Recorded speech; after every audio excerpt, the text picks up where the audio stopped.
Hi. Haven't seen you in a while. Haven't seen you in a while. Yeah. Well, I'll go ahead and introduce. Welcome to the 5th and 6th episodes of Pride in Progress. My guest today is none other than Katie K, the beautiful, talented actress. Thank you for being here. I'm so happy that you're here. Of course. I'm super happy to be here. Yeah. Taking time out of your busy schedule. All the way from Santa Monica to here. You know, that was like an hour drive. So worth it, though. That's the traffic in Los Angeles. It's just so bad. Like always. I know it's a stereotype, but no, it's really bad. Like people know it's really bad. It's really bad. And it could be at like 1 a.m., 1 p.m., 3 p.m. It doesn't matter. It doesn't matter. Doesn't matter. I get stuck in traffic at midnight and I'm like, where are all you people going? On like a Tuesday. Where do they even come from? Like It's just always on the road, someone, you know? Yeah. Congregated. It's horrible. Constant. Anyway, we're talking about Los Angeles in this episode, so it's relevant. It is relevant. But I'll just jump right in with the first question. What initially got you into acting, and was it something you always wanted to pursue? It's funny because I did acting in middle school and high school, like theater and all that, but I'd never really thought that I was going to pursue it professionally the way that I am now. And I was working as a model for a bit, like senior year of high school, then right when I graduated. And I got cast in a short film in New York. Like, it didn't even have words in it.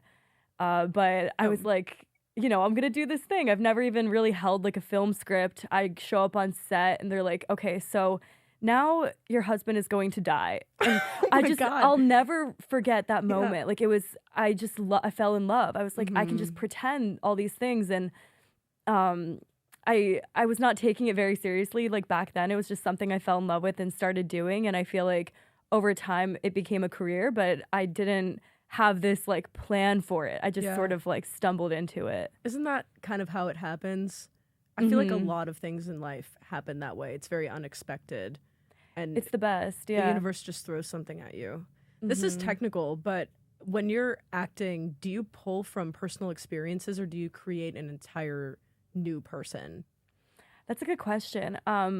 I honestly think it's a mixture of pulling from my own life and, you know, things that I've gone through, things that I've experienced, like sense memories, and creating memories. For example, if I'm playing someone who's farther from me than another character, I'll have to go and create like a whole backstory. And the farther it is from who I really am, the more I have to create. But the closer it is to me and my personal experiences, the less I have to imagine and the more I can like just pull from my life. Is that easier? I think that they both have their perks, you know, because pulling from your own life can be difficult at times. You know, you're bringing up stuff that, you know, perhaps you've gone through. So it just depends. It just depends. Yeah. Whatever you need to do to build the character, it can vary. Yeah. I mean, excuse me. For me, I took one acting class, but no, I really did like it. But I realized that personalization worked really well for me. But it was also fun to create an entire new character and throw little bits and pieces of personalization in there.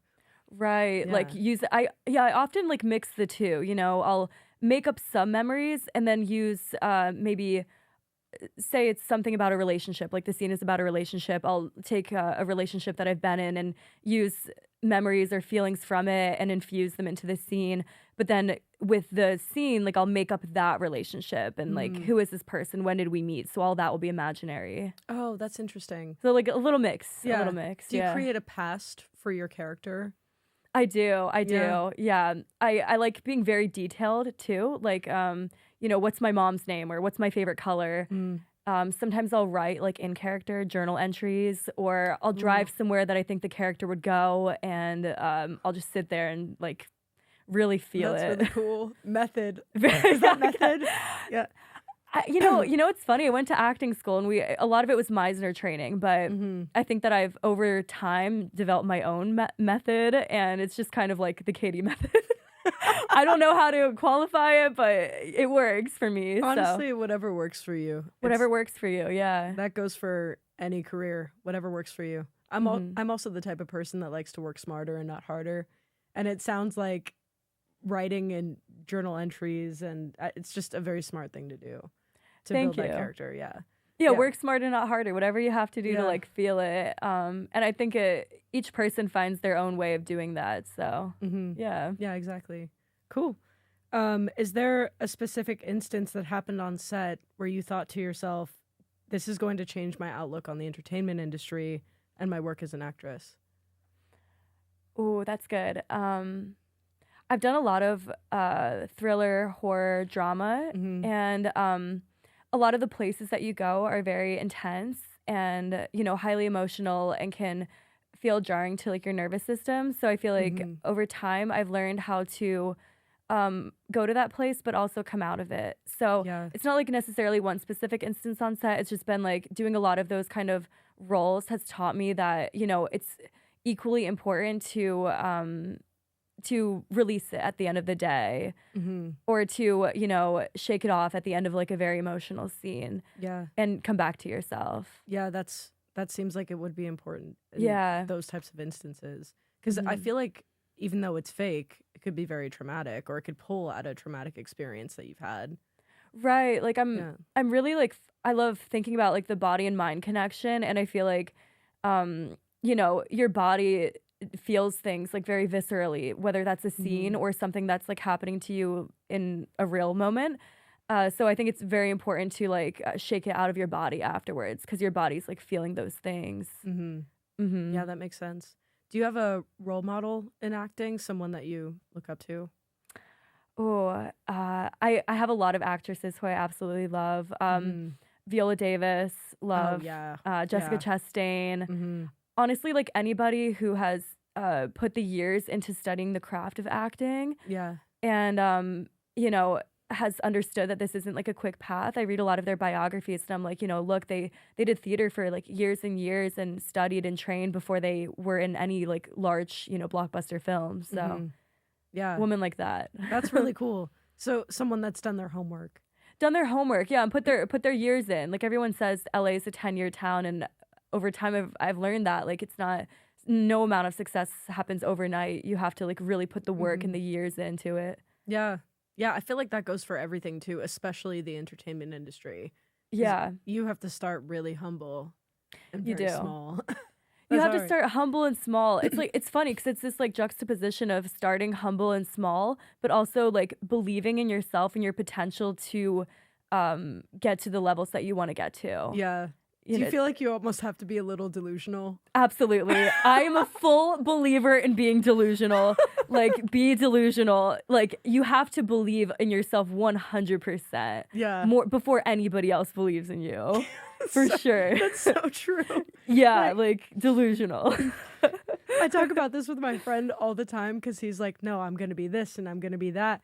And sometimes I just shake my head and I'm like, you sound crazy. And he's like, you have to. You have to. Yeah, you have to sound crazy. You have to. Like when I was, I don't know, like 17 or 18, like I was just starting.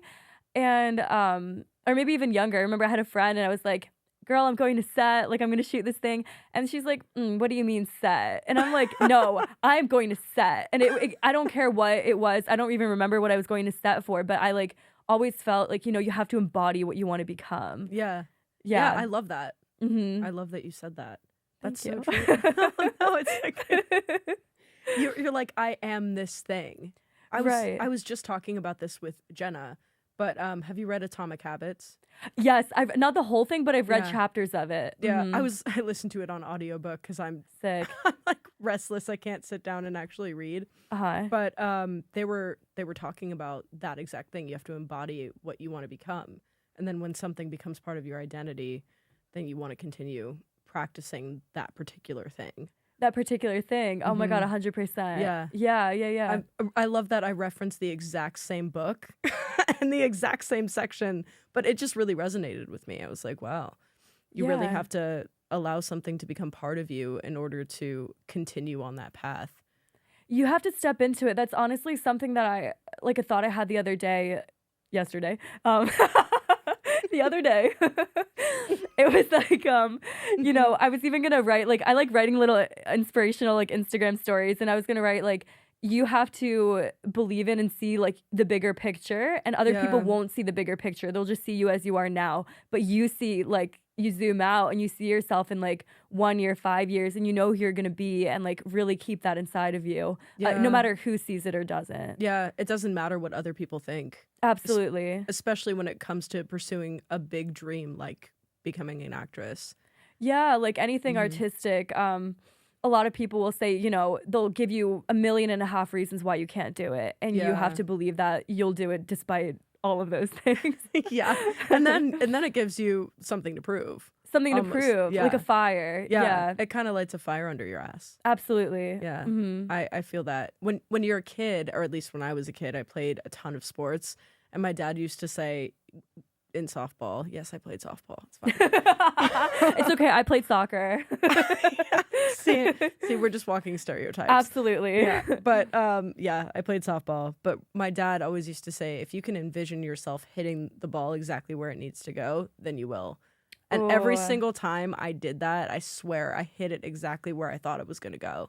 Oh my God, I love that. But I really had to believe it, though. You really have to believe it. Because if you walk up there and you're like, yeah, I'm going to hit this, and then you envision it, but you don't actually believe it, you're going to strike out. Absolutely. And yeah. I feel like the exact same thing goes for your career or whatever you're doing as an adult. Yeah, it's funny. Like another sports reference. So like besides soccer, I was also a figure skater. And like during figure skating practice, there's like a lot of people on the ice. And I would get frustrated because I would feel that I'm going to run into them. And my coach would always say, like, don't look for the people, look for the spaces in between. Yeah. So it's like whatever you focus on in life, it'll expand. Like, don't look for the reasons why you can't do it. Look for the reasons why you can and how you'll make it work, rather than like, oh, you know, I've got like this obstacle and that obstacle. Because we all have obstacles, you know? Oh, yeah. Yeah. So don't focus on them. Sorry. I'm dead. No, I honestly just thought of an Instagram reel that I saw earlier. Not us speaking in bumper stickers right now. I love it though. Yo.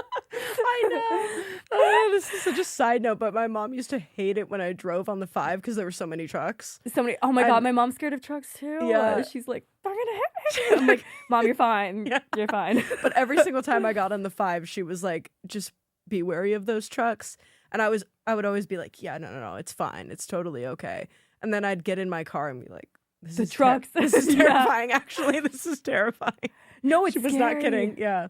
They're big. They're like, you know, and I drive a little car and I'm just like, please don't squish me. Please don't squish me.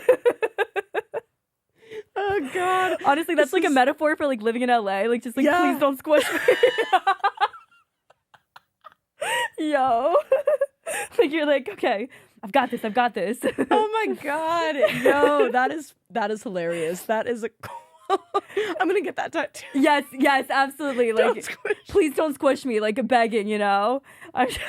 Oh, Jesus Christ. I should probably get back on topic, huh? Yeah. Okay. Have you experienced something that felt particularly surreal in your career? Oh, when I read it, okay, so I was thinking about this question. I was like, man, that's honestly, it's been the shift that I've undergone from like where I was last year to where I am now. Yeah. And the caliber and level of auditions that I'm going out for is just like a lot higher than what I was going out for in the past, you know, to the point where like the people who I'm competing, like I don't like the word competing, but like who are auditioning for the same things are, you know, people who have been in the industry for like 10 years, 15 years. Wow. And I used to work a lot on set and audition for like a lot of things, and now it's like I've reached this point where I'm not working as much because I'm auditioning for these like very high level things that, you know, you're not going to book as much of because you're going for the home run now. So I like that shift because it's like I always want to elevate myself to the next step on my ladder, and I feel like that's what it is for me now. So I'm like, you know, auditioning for these bigger things and creating on my own and like trying to always elevate. Yeah, that's really cool. Because I feel like when you book one of those big projects, then you suddenly get thrust into the public eye, and then it might be easier for you to book, but I could be wrong. No. I think so. I think that it all builds on itself. And even now, like, say the auditions that I'm doing, like, somebody watches it, they call me back, or, you know, they like what I did in a tape. Maybe I don't book that role, but they remember you. And it's just this process of building. And yeah, absolutely. Like, when you get your thing, then it becomes, you know, I think it flows and flows. So yeah.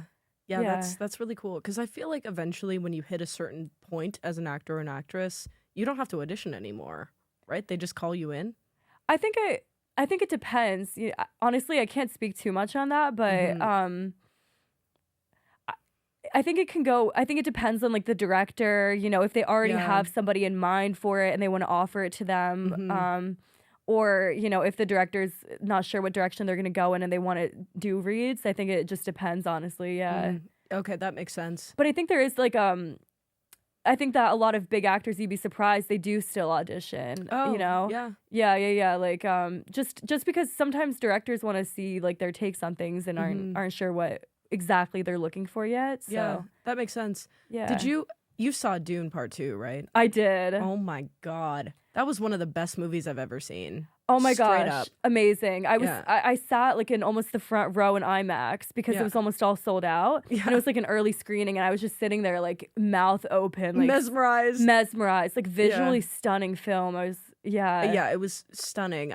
I saw it. This is so embarrassing. I'm such a geek, but I saw it 3 times in the theater. I love it. I'm 3 not judging times. you. And I was in the second row the first time I saw it, and I was just blown away the entire time, blown away. But I bring that up because I was watching. I'm a big Austin Butler fan. Like I think he's a fantastic actor. So I was watching his interview, and he said Denis Villeneuve just like thought of him for the role, I suppose, and he didn't have to audition for Fade Rotha. I feel like it absolutely can happen like that. Like the director knows exactly the prototype of character that they want and will like offer it out. Yeah.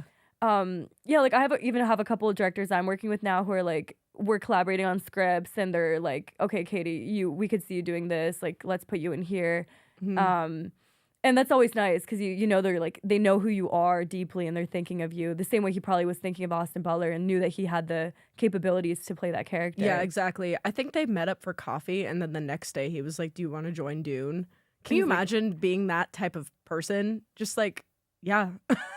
I hope to get there one day. Yeah. So yeah. That'd be so cool. Yeah. If I were to pursue acting in any capacity, I would love to do a film like that. That seems like so much fun. I know, right? Like working on set on like such a massive set with, I mean, the caliber of like cameras that they use and the locations. I'm so like proud to be living in a time in filmmaking where we can like create something that epic. Yeah. Yeah, Actually, that brings me to a random question, but how do you feel about like CGI? Ooh, that's a good question. Yeah. I think that, I'm all for like a lot of technological advances. I think that if it's like done properly, it can really like, I'm a big fan of sci-fi. And I think without like CGI and like visual effects, like we wouldn't be able to have a lot of the movies that we have. For sure. Yeah. So I'm for it. Yeah. It's just interesting because I love an indie film and I really appreciate that. Just like a straight up storyline with actors that aren't necessarily well known but tells a very powerful story.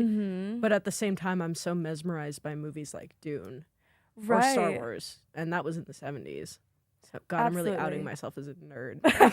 No, I love it. I right, think there's like guys. a place for both of those movies. Yeah, I Like, think so too. So both acting and Hollywood can be glamorized, but there is a dark side to it all. So what negative emotions have come up for you throughout your pursuit?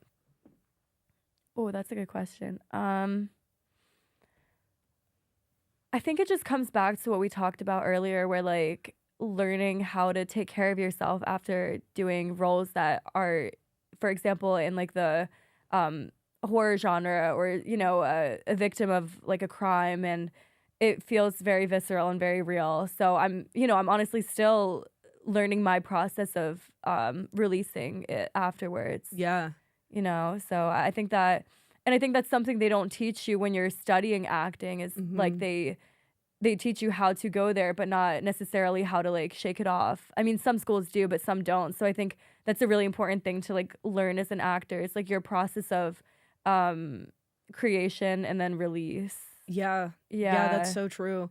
I mean, when I was taking that class, there was a scene that I had to do that involved a difficult conversation. And I immediately went back to a conversation I had with my ex-girlfriend, and it was like the breakup conversation. And I was so so madly in love with her. And then we had to learn about silence and being comfortable in the silence. And when he asked me about my process for that scene, I was like, honestly, I just thought about this horrible conversation that I had. And he was like, all right, but you just got to be careful when you personalize to that extent, because it's easy to relive the thing that, you know, traumatized you. It is. Yeah. It is. Yeah. So releasing is important. And that's something he told me like right off the bat, which is kind of cool. No, absolutely. Yeah. Like a role I did recently was I just shot it in New York actually, and I played a 17-year-old girl who her teacher like assaults her essentially. And yeah, it was very difficult to like go to that place. I'm even getting emotional now, because it was like, you know, you really feel when you're on set and you're going there and you're shooting those kinds of scenes, like it's very difficult to do that, you know, because emotionally, because you really like remember what it's like to be 17 and in this position where, you know, someone's taking advantage of you. And I think that's like it can be very hard to like go to those places, but I also think that's like the beauty of what we do is that we can illuminate things about the world, like even dark things about the world, and show people like this is what it's like to go through that. Yeah. And as actors, we feel it. So then in turn, the audience feels it. And I think that's like such a beautiful thing to be able to do. Yeah. Yeah. That's a really good outlook on it, because it is a hard thing to do, and it is so easy to, oh, no, it's okay. Man, that's the thing with acting. We're just so like sensitive, you know, but I feel like every actor is very sensitive. Yeah. But you almost have to be, because you have to be able to convey those emotions. I mean, the whole point of storytelling is to get people to relate to it, right? To relate to it, absolutely. Yeah. Yeah, and like that's the thing, like as a very sensitive person, it is like taking care of yourself day to day, like how do I, you know, how do I create like a lifestyle and environment for myself to remain sensitive but not let it like break you, you know? Yeah. I think it's like a very delicate balance because you do need that sensitivity for acting. Yeah, you do. It's like a beautiful gift to have almost, but it can be a challenge that you have to like work around just day to day. It's being a sensitive person, you know? It's vulnerable. Yeah. It's really vulnerable. It is, yeah. And I had to do scenes I've never acted before in my life, unless you count like Rocky Horror in college. Oh my gosh. Which I don't necessarily count. I don't know. It was fun. But I never acted before, at least in front of a camera. And I had to act in front of a class of about 12 people. And I was terrified. It was terrifying. Like visible nerves shaking with the paper in my the nerves, man. It never goes away. I'm telling you, it doesn't go away. So do you have any tactics for that? Do you use them? That is actually so funny that you asked that, because recently I've been refining my process of like relaxation and like calming myself, and like a big part of it is breathing, honestly, like deep breathing, and grounding exercises really help me. I like imagine that there are literally roots like coming from the bottoms of the soles of my feet like into the earth, and I'm like planted here. Yeah. And I'll just breathe and not running away from, and this is for acting and life in general. It's like not running away from the anxiety or the fear that you feel, and just allowing yourself to feel it and sit with it. And I think the more that you just allow yourself to feel it, the more like it doesn't control you. You're just able to like release it, because you let it come and go. Yeah, the only way out is through. Yes, exactly. I'm speaking in bumper stickers. I love it. No, I love it. We're going from like comedy to like philosophy, and I love this. You know what? That is the point of this podcast. I love that so much. No, I love that too.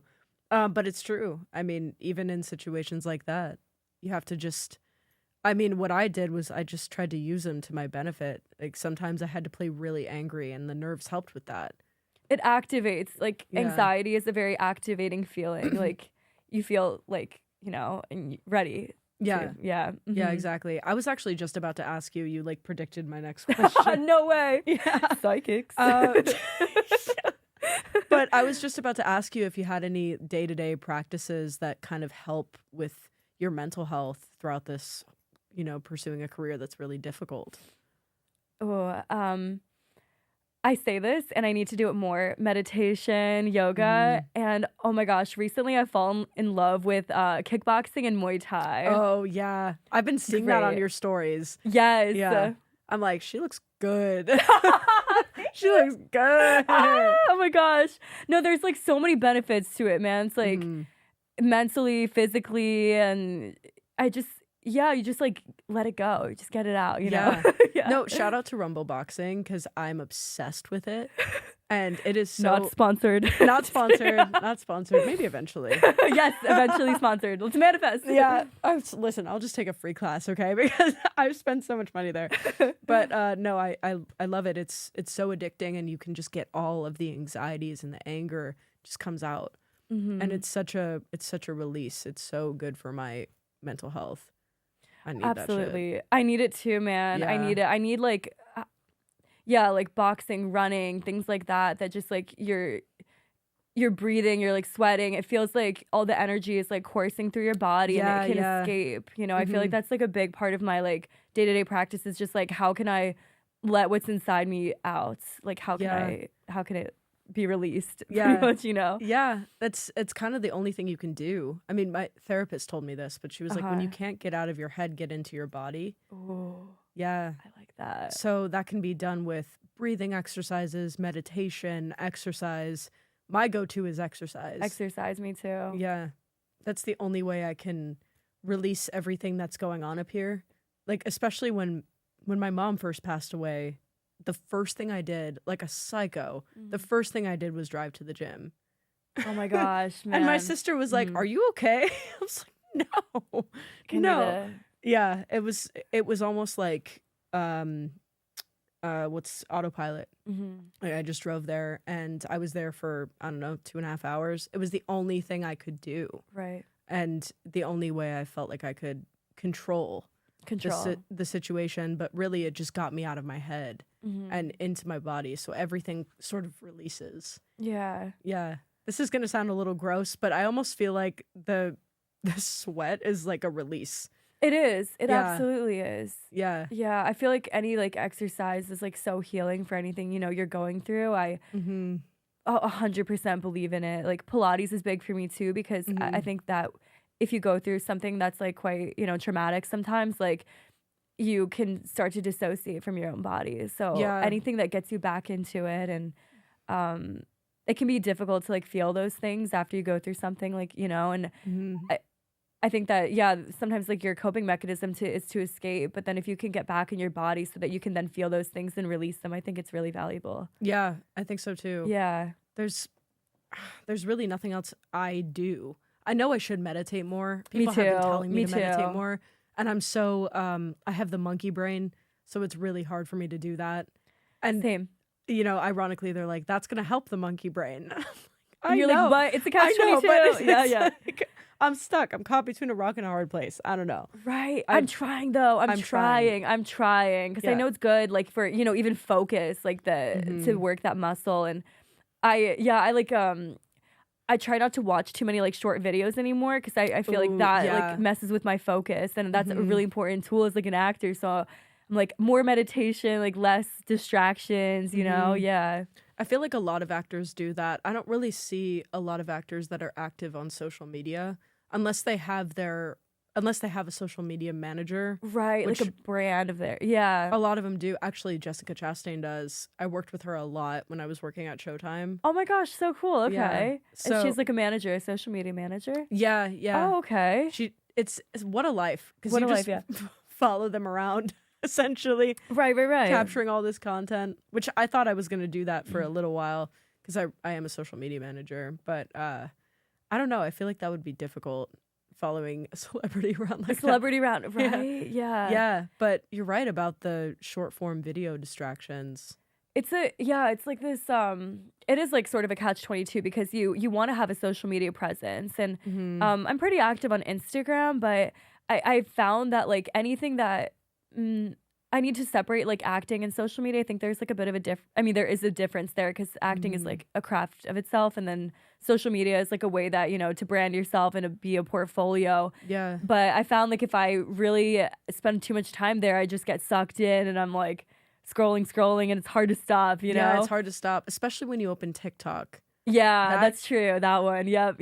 I never go on TikTok anymore, and I have to for my job, but the only time I go on there is for my job. Right. It's really difficult to unplug. It's very addictive. It's very addictive. Yeah, and yeah, they designed it to be addictive. Right. Yeah. Exactly. Yeah. So I have a complicated relationship with social media. I do too. Yeah, Yeah. like some people say, you should be on there more, like to, maybe like post acting videos or post comedy skits or something, but I just like I have yet to find a prime healthy relationship with social media.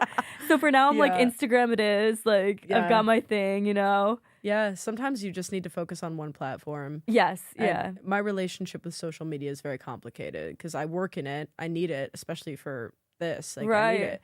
Yeah. And it's my entire life in a way. At least it's my entire work life. Mm-hmm. So it can very easily get consuming, which is one of the reasons I'm so addicted to boxing. I'm like, let me just, get out and get out of my head, get off the screen. Get off the screen. Yeah. Yeah. I don't even want to look at my screen time. Oh my gosh. I never look at my screen time. You're telling me. I'm not. I'm not gonna do that. Dude, mine is so bad. Oh yeah. It's so bad. Also Yeah. because like, you get like calls from, or emails from your agent, manager, auditions, this, that, like people, correspondence, and like you feel like you have to be on all the time. Yeah, for sure. Yeah. So I'm like, okay, Katie, can we at least like turn it off like an hour before sleep? Mhm. Like 30 minutes before sleep, something, some time away. Yeah. For sure. I go on a lot of walks throughout the day. I go on a lot of walks throughout the day. Because I need to I'm a nature person. I love to be outside. Mm-hmm. So I need to take in that fresh air and unplug. Mm-hmm. But yeah, it's interesting. I mean, not to quote Fletcher, but two things can be true. Right, absolutely. Yeah. Mm-hmm. So I know how beneficial social media is, and I really do love working in it. And then the other side of me is like, it is very addictive and it can be detrimental to your mental health and dopamine levels. And dopamine levels, absolutely. Which, I mean, I could get into the science of that, but I've done that before, so I'm like, I won't do that again. I'm like, all I know is how I feel. I don't know like the exact, but I do know that if I'm on there, I can't stop being on there. So. For sure. Listen to Andrew Huberman. He's Okay. so Oh yeah, interesting. I've listened to a couple. Yeah. Of course. How did I find him? Social media. Social media, man. Yeah. See, it's the good and the bad, but anyway, yeah, it's difficult and it can affect your mental health.